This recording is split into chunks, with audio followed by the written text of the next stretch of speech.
events are occurring. Now, why the conflicts? Well, this is one of the only times in U.S. history, other than the draft and the Vietnam War, where actually people were called to war. A lot of folks in the National Guard were called up to duty. A lot of folks were activated. A lot of individuals who had uncles and brothers and sisters and mothers and fathers that were in the National Guard, they had to go overseas for 6 months or 9 months. Right? They saw this occurring. They became very aware of this. So this idea of not being connected is false. They're incredibly connected to what's happening in, in their environment and happening around them. We talk about the idea of parental unit and earnings, and this is a generation where the family has changed, the definition of the family. Okay? If you think about it, if you go back to the excerpt, you go back to the boomers, and you talk about what the definition of the family was, I like to give the example, leave it to Beaver. Right? What's funny is when I say leave it to Beaver, over half the room says, who's Beaver?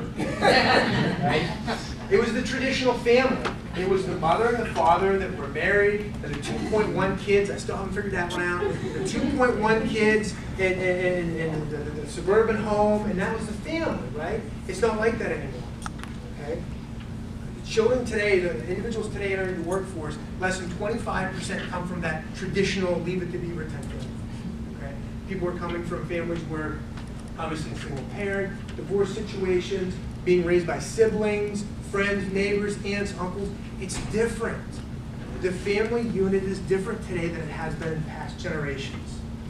What does that mean? Well, all of a sudden now, their network, not just because of technology, but their network is incredibly important. Right? Many of us, I know as an Xer, and so for the boomers in the room, our network with our family, our immediate family, and mothers and fathers, that may not be the case anymore. That network is much broader today than it ever has been. What does that mean? Guess what? You're part of the network. Right? If you're running a store, if you're managing a store, if there's folks who are reporting to you, working with you, around you, you are now part of their network. And that has implications. When we talk about the idea of building that organizational culture and building that store culture, this has a huge impact.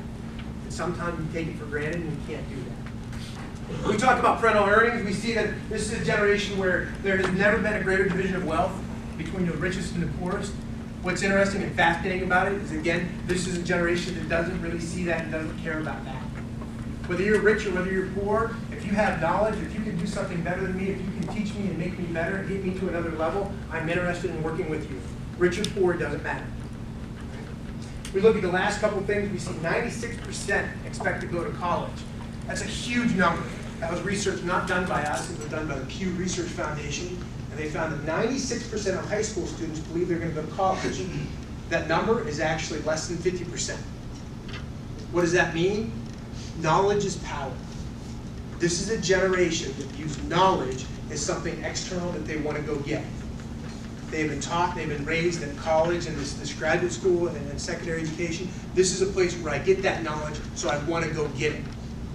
They want that information. Knowledge is power. If we have it, they will come seek it out from us. So we prove that expertise to them. And then the last